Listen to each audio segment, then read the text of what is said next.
Hi guys! Welcome to the land of Pola. Make yourself comfortable, get yourself some coffee, tea. Oh, there's some Häagen-Dazs in the freezer. It's time for another story.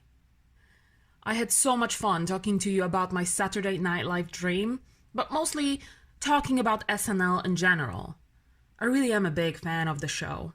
One of my favorite bits is when the female cast gets together and they release a song and a music video. Back Home Bowlers, This Is Not a Feminist Song, Twin Bed, just to name a few. So today's episode is going to be inspired by Dongs All Over the World, a song that was released in 2014 with Anna Kendrick. Here's a little tease. I'm actually an international nasty girl, and my friends and I are doing every dong in the world.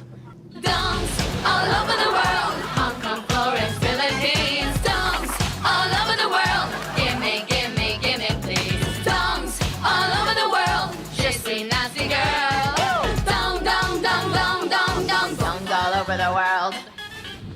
That's nice. First, let's go back to Naples, the capital city of Dongland. This was a couple of years ago. I was visiting my sailor boyfriend for the weekend. He got held up in Milan, so I was walking around the city on my own. In the past, I usually stayed around Piazza Garibaldi, as this was the most convenient. But to be perfectly honest with you, I wouldn't recommend that neighborhood. There are better hotels in much nicer areas. If you're planning your Naples trip, let me know, I will hook you up. Anyway, I'm walking around, enjoying every moment of my Italy time, and I decided to get some wine for the evening. I found a small convenience store in the piazza. I was greeted by this big, handsome Italian man in his late 30s, maybe early 40s. He barely spoke English. But hey, in Naples, it's not a problem. I asked him for some white wine, and he answered, business later. First, we drink coffee. I actually don't drink coffee. Never have. Most likely, never will. So I said grazie in the most gracious way possible. He was not having it. No coffee? Sweets?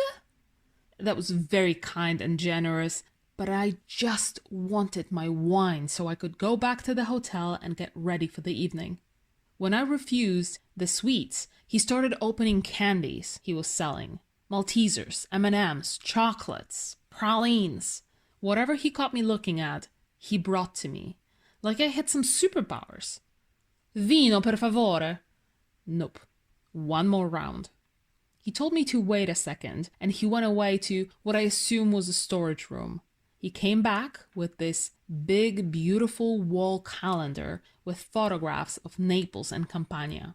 He pointed to every picture and asked me if I've been there before. This took us some time because I was quite familiar with the area, so I guess around September, I said I've never actually visited Posillipo. His eyes lit up. You and I close at 6, and we go. Okay, that was very sweet and lovely, and most likely, if I didn't have any plans, I would be drinking wine in Posillipo with this adorable stranger. But again, I had to say no, thank you. I guess he thought I didn't want to wait till 6, so in the most dramatic way I have ever seen outside of soap operas and telenovelas, he threw the calendar up in the air and said, "Fine, we go now." I miss Italy so much. Second stop on our dog journey is Berlin. In 2015, I attended Berlinale and the European Film Market.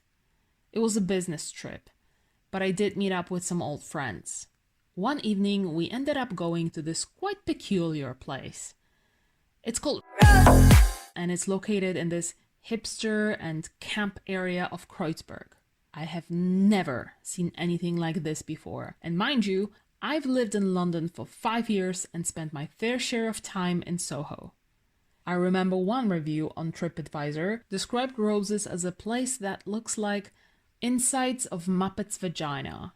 And to be perfectly honest, you will never hear a better description. The walls are covered with some fuzzy Muppet-like material, everything is pink, and there are some blasphemous paintings hanging on the wall with naked Jesus on them. I guess that's what gay heaven looks like. Occasionally, when I travel, I like to assume a different persona.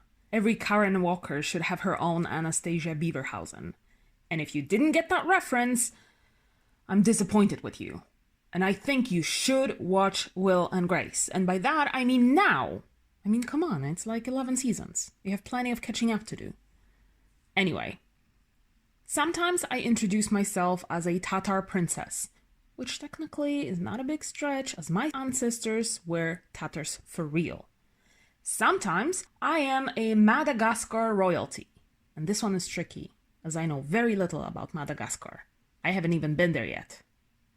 That night in Berlin, I decided to tell every man I met I was Maja Ostaszewska, an award-winning actress from Poland who was attending film festival in Berlin.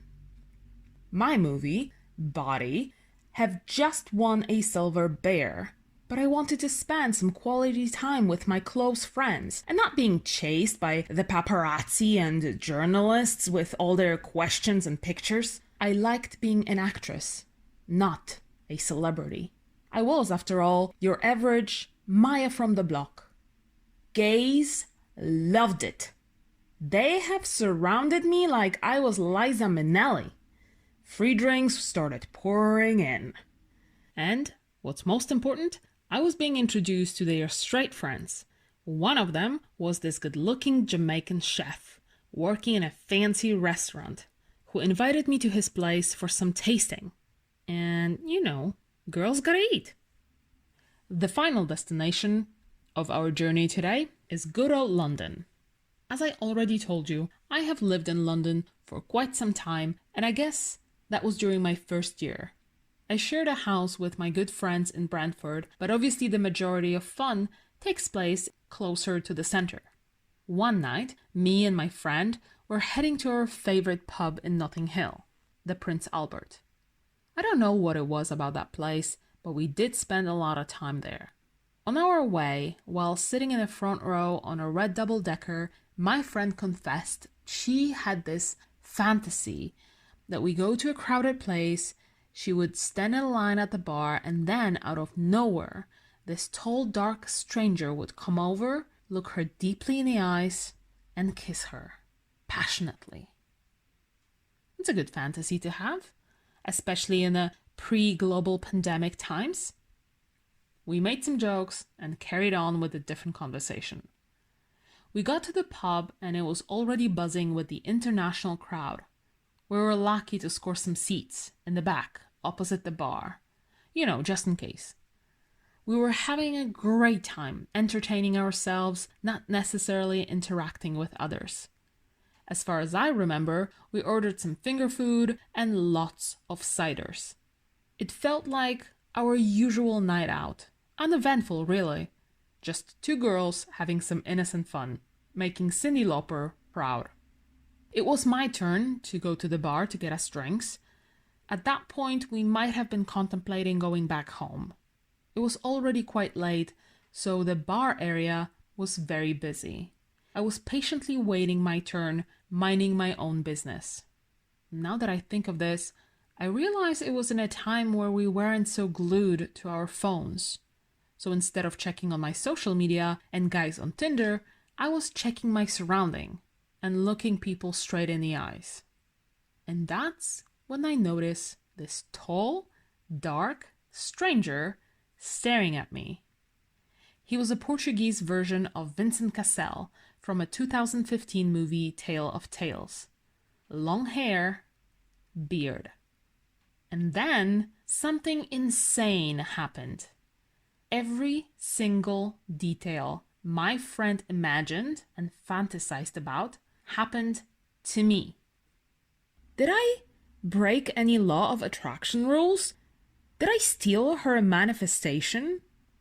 And if I'm indeed capable of doing that, can I please ask all of you to fantasize about many YouTube subscribers and thousands of hours of watch time?